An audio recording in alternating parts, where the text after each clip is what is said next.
Buat teman-teman yang baru perdana mampir ke channel gua, jangan lupa tekan tombol subscribe, like, share, dan komen.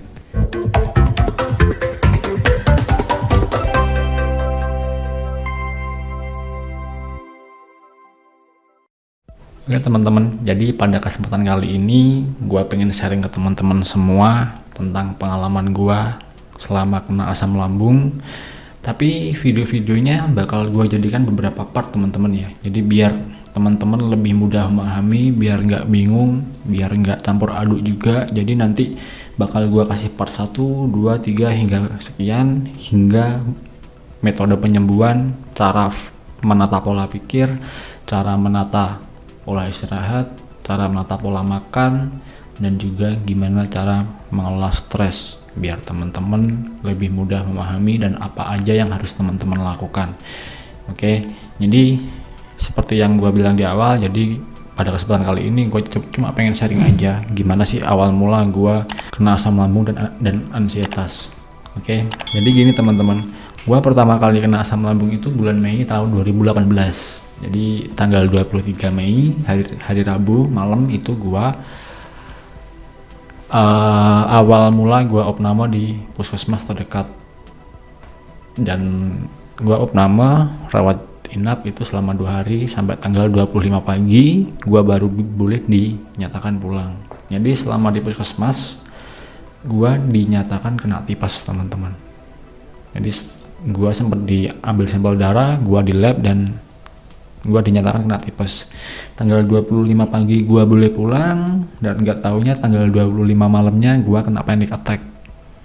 Jadi sekitar jam 9 malam gua kena panic attack, badan terasa dingin, lemes, jantung berdebar, keliangan, mati rasa, susah nafas. Akhirnya gua minta rujuk ke RSUD terdekat. Rasanya emang bener-bener waduh di luar dugaan. Jadi rasanya memang mungkin kalau orang yang baru pertama kali ngerasain itu mungkin itu dikiranya sakaratul maut kayak gitu, padahal itu efek dari ansietas dan asam lambung kayak gitu. Jadi tanggal 25 malamnya gue minta rujuk ke RSUD terdekat, dan akhirnya gue disuruh opname juga di situ. Selama di RSUD gue opname 3 hari teman-teman, jadi tanggal 25 malam sampai tanggal 28 pagi, dan di RSUD gue dinyatakan kena asam lambung kayak gitu kan. Tapi pas waktu di RSUD sih gua ngerasa udah fine aja gitu loh, gua kayak udah sembuh gitu kan tanggal 28 nya. Tapi ternyata tanggal 28 pagi gua dibolehin pulang kan, perjalanan pulang dari kamar ke tempat parkir itu rasanya jantung gua kayak mau copot. Jadi rasanya jantung gua tuh waduh berdebar banget, benar-benar berdebar. Akhirnya gua takut, wah gua kenapa ini. Akhirnya ya udahlah, gua pikir kalau gua udah dibolehin pulang ya udah berarti gua udah sembuh kan kayak gitu. Akhirnya gua pulang, belum ada seminggu, kira-kira baru 4 hari di rumah setelah rawat inap di RSUD, gua ngerasain hal yang nggak biasa. Jadi ya mual, lemes, keliangan kayak gitu, terus jantung berdebar juga kayak gitu kan. Akhirnya malamnya gue minta lagi rujuk ke RSUD, gue datang lagi ke IGD, dan di IGD gue dicek EKG, gue dicek tensi dan lain sebagainya. Ya udah gue normal semuanya men gitu loh. Terus akhirnya ya sama dokternya gue dikasih tahu, udah mas kamu nggak apa-apa, itu cuma efek dari asam lambungnya kayak gitu. Dan itu terjadi berulang-ulang. Jadi tengah malam itu gua datang ke IGD itu nggak cuma sekali 2 kali teman-teman. Jadi gua dulu kena asam lambung sama 7 bulan. Jadi mulai bulan Mei sampai bulan Desember tahun 2018. Dan 2 bulan pertama, jadi antara bulan Mei sampai dengan bulan Juli itu memang fase awal gua ngerasain yang namanya asam lambung. Gua sering bolak-balik IGD, gua rutin minum obat kayak gitu, sampai akhirnya gua waktu kontrol itu didiagnosa kena pengkristalan ginjal juga gitu. Karena memang gua minum obat tapi minum air putihnya gua kurang. Waktu itu gua didiagnosa pengkristalan ginjal, akhirnya gua punya inisiatif sendiri, waduh gue nggak boleh terus-terusan minum obat kayak gitu kan. Nah, akhirnya gue berhenti minum obat. Jadi selama 2 bulan ini gue berhenti minum obat, akhirnya gue ganti dengan madu dan air hangat kayak gitu. Dan selama 2 bulan itu juga, selama gue konsumsi obat itu juga, gue juga sempat kena yang namanya ambeien, wasir. Jadi itu efek dari obatnya juga gitu loh, obat-obatan yang gue minum sebelumnya gitu. Akhirnya gue berhenti minum obat dan gue beralih ke madu murni dan air putih hangat. Tapi di situ sepertinya juga nggak ngasih efek apa-apa gitu loh. Gue juga masih ngerasain cemas, jantung berdebar, keliengan, mata kabur, pandangan kabur kayak gitu, sering keringat dingin. Waduh, nggak karu-karuan memang rasanya gitu loh. Terus akhirnya gue dapat saran dari, jadi kebetulan nih ya, gue kan kerja di salah satu perusahaan farmasi. Jadi tugas gue itu kunjungan ke tempat dokter-dokter gitu loh. Dan kebetulan waktu itu gue udah kerja gitu. Jadi selama gue kena asam lambung itu gue cuti cuma seminggu, dan selebihnya gue kerja, tapi kerja itu didampingin sama bini gitu loh. Sampai akhirnya gue datang ke dokter interna, tapi sebenarnya gue kesana bukan mau periksa gitu loh, tapi memang gue pengen mau kerja gitu loh. Tapi memang gue pengen mau kunjungan kayak gitu. Akhirnya gue datang ke dokter interna, spesialis penyakit dalam. Kebetulan gue juga kenal dekat sama beliau. Nah, pas gue ngadep beliau mungkin ngerasa ada yang aneh sama gue gitu loh. Nggak kayak biasanya gue ceria. Jadi pas waktu itu gue memang lebih banyak diem gitu loh pas waktu ketemu beliau. Nah, akhirnya pas waktu gue mau pulang, gue dipanggil gitu. Di, coba kamu sini gitu. Tanya, lu kenapa gitu. Nggak kenapa dok. Nah, dia nggak percaya gitu karena mungkin dia ngerasa ada yang aneh sama gua gitu kan. Terus akhirnya gua ditanyain, udah lu masuk dulu ke ruangan gua gitu. Akhirnya gua ya cuma berdua aja sama dokter itu. Gua cerita, dok terus terang gua kemarin habis opname di RSUD dan gua didiagnosa kena asam lambung. Dokternya bilang, udah kelihatan dari wajah kamu, makanya kamu tadi tak panggil masuk lagi ke dalam, gue pengen tanya ada apa gitu loh, kok soalnya wajah kamu kelihatan pucat gitu loh. Nah, ternyata ya itu tadi gue cerita itu tadi, dan sama dokternya gue disarankan untuk datang ke dokter spesialis jiwa, dokter psikiater. Awalnya dokternya gue marahin, ini siapa dokter interna ini, gue marahin, waduh dok, gue nggak gila dok, ngapain gue datang ke dokter spesialis jiwa gitu loh. Akhirnya sama dokternya dijelasin gitu loh, kamu jangan salah, yang datang ke poli jiwa itu belum tentu orang gila gitu loh. Di situ juga banyak penderita asam lambung kayak gitu, karena memang asam lambung itu biasanya memang ada efek ansietas atau ketakutannya yang berlebihan kayak gitu. Akhirnya ya udah, sorenya gue putuskan untuk datang ke dokter spesialis jiwa. Dan nyampe dokter spesialis jiwa itu pas waktu gue masuk, gue diejek jadi lu ngapain kesini gitu, bukannya lu jualan obat kok malah lu kesini, katanya gitu. Ya udah, akhirnya gue cerita, dokter terus terang saya habis kena penyakit asam lambung, dan tadi gue habis datang ke dokter A, dokter interna ini, dan disarankan untuk datang ke dokter gitu untuk konseling lah mungkin kayak gitu kan. Terus akhirnya gue ditanyain macam-macam. Jadi gue selama ketemu sama dokter jiwa ini, gue memang benar-benar berdua di dalam ruangan, dan gue benar-benar diinterogasi dan nggak boleh ada yang bohong, nggak boleh ada yang ditutup-tutupin, dan mulai hal sepele. Jadi mulai dari waktu kita kecil sampai gue dewasa, sampai umur 30 tahun ini gue ditanyain. Ya mungkin dokternya pengen tahu mungkin ya, apa sih yang bikin gua ngerasa takut gitu loh, apa sih yang bikin gua cemas gitu. Dan terus terang gua dulu bukan takut yang aneh-aneh gitu loh. Kalau gua dulu selama kena asam lambung itu takut yang namanya muntah, padahal seumur gua nggak pernah yang namanya muntah gitu loh. Ya udah, akhirnya gua dikasih obat karena gua tahu obat itu yang dikasih obat apa gitu loh. Jadi obat yang dikasih itu obat jenis psikotropik teman-teman. Jadi itu kalau dikonsumsi secara terus-terusan itu nantinya bisa bikin kita ketergantungan kayak gitu. Akhirnya ya udah, karena gue juga ada inisiatif pengen sembuh dan awalnya gue pengen berhenti dari obat-obatan kimia, akhirnya dari situ gue minum obat kimia lagi gitu loh.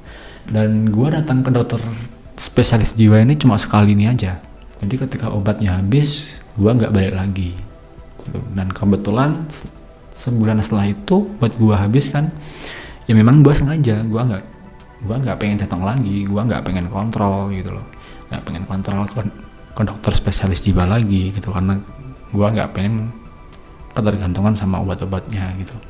Akhirnya malam itu obat terakhir sebenarnya, obat terakhir, dan seharusnya malam itu gue waktunya kontrol, dan ternyata gue nggak kontrol, malamnya kambuh lagi men. Pas waktu obat habis itu malamnya kambuh lagi gitu. Akhirnya gue telepon jam 2 pagi itu gue telepon dokter psikiaternya ini, karena kebetulan gue juga kenal deket sama nih dokter. Gue telepon, gue cerita, dokter terus terang ini tadi sebenarnya obat gue udah habis, dan tadi malam itu seharusnya jadwal kontrol, tapi memang Abdi sengaja nggak kontrol gitu, karena memang Abdi pengen menghindarin obat-obatan kimia. Padahal gue nggak kontrol karena gue nggak pengen ketergantungan yang namanya obat-obatan ini gitu loh. Terus akhirnya ya udah, gue telepon dokternya itu udah kasih tahu, Abdi kamu selama ini takut apa sih kan gitu kan. Akhirnya gue cerita gitu loh, dokter terus terang akhir-akhir ini saya ngerasain mual dok. Jadi selama gue kena asam lambung itu gue ngerasa sering mual dan gue takut muntah gitu loh. Akhirnya dokternya tanya gitu loh, selama ini lu pernah muntah nggak? Berhubung gua nggak pernah muntah, akhirnya ya udah gua jawab gitu loh, terus terang dok, gua nggak pernah muntah gitu loh. Gua nggak pernah muntah, dan di sisi lain gua takut mati dokter. Yaitu dari situ gua mikir yang enggak kan, mikir yang aneh-aneh gitu loh. Tapi ternyata semua pemikiran gua itu salah kaprah. Jadi penyakit asam lambung itu bukan penyakit yang mematikan. Oke. Dan akhirnya sama dokternya itu dijelaskan, ya udah kalau emang kamu nggak pernah muntah, ngapain kamu takut muntah gitu. Terus kalau lu takut mati, ngapain lu takut mati? Kamu nggak perlu takut muntah, toh selama ini kamu nggak pernah muntah. Kamu nggak perlu takut apa-apa, karena apa? Nggak akan ada yang membunuh kamu. Takutlah kalau memang ada orang yang mau membunuh kamu. Dan perlu kamu garis bawahi, penyakit asam lambung bukan penyakit yang mematikan. Oke, jadi nanti gue bakal cerita di next video. Jadi biar di sini topiknya nggak amburadul ya, ini cuma sekedar cerita aja dulu gitu loh. Akhirnya yaitu, oh gitu ya dok, berarti harus dilawan ya dok. Iya harus kamu lawan, kalau kamu nggak lawan selamanya kamu bakal terus akan seperti itu gitu loh. Kamu akan terus-terusan merasakan ketakutan sendiri gitu loh. Jadi kamu harus lawan, kamu nggak akan terjadi apa-apa. Kamu nggak boleh takutlah kalau memang ada orang yang mau membunuh kamu. Ingat, penyakit asam lambung bukan penyakit yang mematikan. Penyakit asam lambung adalah penyakit yang membutuhkan peran penting dari diri kamu sendiri. Seberapa kamu peduli terhadap diri kamu sendiri. Semakin kamu mikir yang macam-macam, berarti sama artinya semakin kamu menyiksa diri kamu. Kayak gitu teman-teman. Akhirnya ya udah, gue dari situ gue udah tenang, udah sedikit bisa curhat cerita juga ke dokter itu. Akhirnya gue udah agak baikan kan. Kebetulan besoknya malam itu adalah hari jadi di kabupaten gue tinggal. Kayak gitu. Dan awalnya istri gue ngajakin lihat, ayo pak lihat hari jadi pak di alun-alun kayak gitu. Awalnya gue menolak keras, nggak mau. Kenapa pak? Ya gue ngomong, gue takut ada apa-apa, siapa yang bakal nolong gue di sana nanti kayak gitu. Dan sampai akhirnya gue inget omongan ini dokter gitu loh. Gue inget omongan dokter spesialis jiwa ini gitu loh. kamu nggak perlu takut, kamu harus lawan. Akhirnya apa, ya udah mah, ayo gas, berangkat kita. Akhirnya gue putuskan berangkat lihat hari jadi. Padahal di pikiran gue kacau men, wah ntar kalau ada apa-apa sama gue gimana, siapa yang bakal nolongin, apalagi di tempat keramaian. Iya kalau orang-orang peduli sama gue, kalau orang-orang nggak peduli sama gue gimana gitu. Nah gitu, akhirnya gue putuskan berangkat sama istri gue, ayo berangkat mah. Di jalan gue kayak orang gila men. Jadi selama perjalanan dari rumah ke alun-alun itu gue kayak orang gila. Jadi gue ngomong, memang di pikiran gue kacau, pikiran gue wah gue takut ini, tapi mulut gue berkata lain gitu loh. Jadi selama perjalanan gue ngomong, kamu nggak perlu takut, kamu nggak boleh takut. Takutlah kalau memang ada orang yang mau membunuh kamu nggak akan terjadi apa-apa, kamu nggak akan terjadi apa-apa, nggak akan terjadi apa-apa pada diri kamu. Jadi selama itu gue berusaha lawan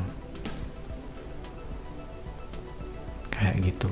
Di sisi lain gue juga dampingin dengan menjaga pola makan, pola istirahat, pola pikir, memang benar-benar gue jaga.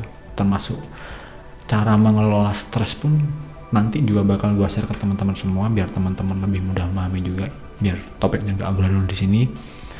Dan akhirnya gue semenjak itu kan udah nggak konsumsi obat, tapi gue ganti dengan madu murni sama air hangat tadi kan, yang sudah sempat saya singgung di awal gitu loh. Jadi selama itu gue udah nggak minum obat, cuma minum madu aja, tapi gue kemana-mana juga tetap bawa obat teman-teman. Jadi buat jaga-jaga aja kalau memang pas lagi di luar atau mungkin pas lagi kerja gitu gue kambuh. Selama 4 bulan awal gue kena asam lambung itu memang gue kerja didampingin istri gue. Jadi kemana-mana gue kerja itu istri gue selalu gue ajak gitu, ayo mah ikut aku kesana mah, ayo mah ikut aku kesana mah, kayak gitu kan. Sampai akhirnya sampai bulan Desember tahun 2018 kebetulan gue disuruh nganter saudara gue ke Malang kan. Saudara gue mau ngurus surat apalah itu, lupa namanya, tentang izin prakteknya, karena kebetulan beliau juga bidan kan. Dan sebenarnya suaminya juga bisa nyetir mobil gitu, tapi memang suaminya nggak tahu jalan, nggak hafal jalan gitu. Karena kebetulan gue juga sering ke Malang, sedikit banyak gue juga hafal. Akhirnya gue disuruh ngantar ke sana. Dan nyampe sana itu kebetulan pagi men. Nyampe sana itu jam 6 pagi. Nyampe sana oke lah, jam 6 pagi. Waktu itu gue masih makan karena waktu itu bawa bekal dari rumah gitu loh. Nah pas makan siang men, bingung nih gitu. Bingung, bener-bener bingung, karena di sekitar kantor tempat ngurus surat itu nggak ada warung buka, dan jalan utamanya itu jalan searah. Jadi kalau mau nyari warung harus bawa mobil dulu keluar, muter-muter nyari warung.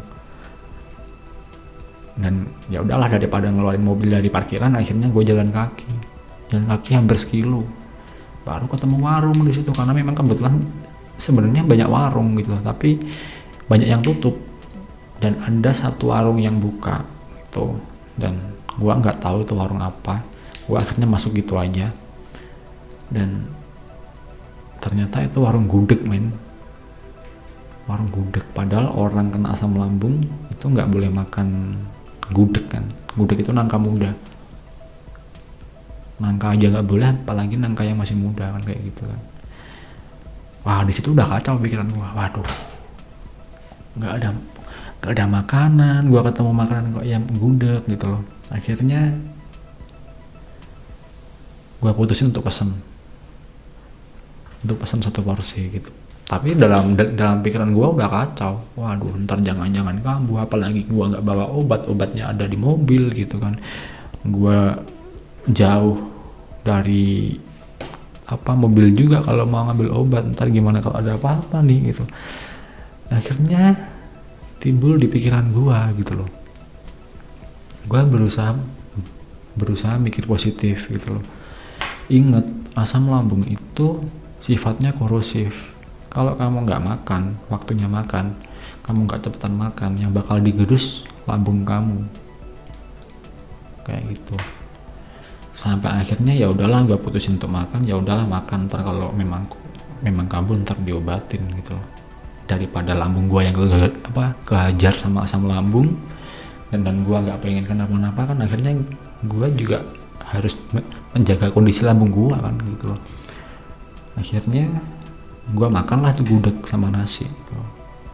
Dan ternyata gudegnya juga lumayan pedes juga men. Waduh, ini kacau bener pikiran gitu. Terus akhirnya ya udahlah, gua makan pelan-pelan, gua rasain kok nggak ada efek ya, kok nggak kenapa-napa, maksudnya kok nggak perih, nggak sakit, nggak apa gitu kan. Akhirnya ya udahlah, pelan-pelan gua lanjut sampai akhirnya habis gitu loh. Tapi setelah itu gua minumnya kayak aduh nggak karu-karuan karena saking takutnya gua gitu loh. Gua waktu di warung udah habis air mineral 1 botol yang 600 ml itu. Waktu mau balik ke mobil dari warung itu, mau balik ke mobil yang parkir di kantornya saudara gua itu gua beli air lagi karena air putih bisa menetralisir asam lambung. Akhirnya gua minumin air putih biar asam lambungnya nggak naik gitu kan. Akhirnya gue rasain, wah kok nggak terjadi apa-apa gitu loh, kok nggak terjadi sensasi apa-apa gitu, apa jangan-jangan gue udah sembuh gitu loh. Akhirnya dari situ gue beraniin untuk rokok lagi.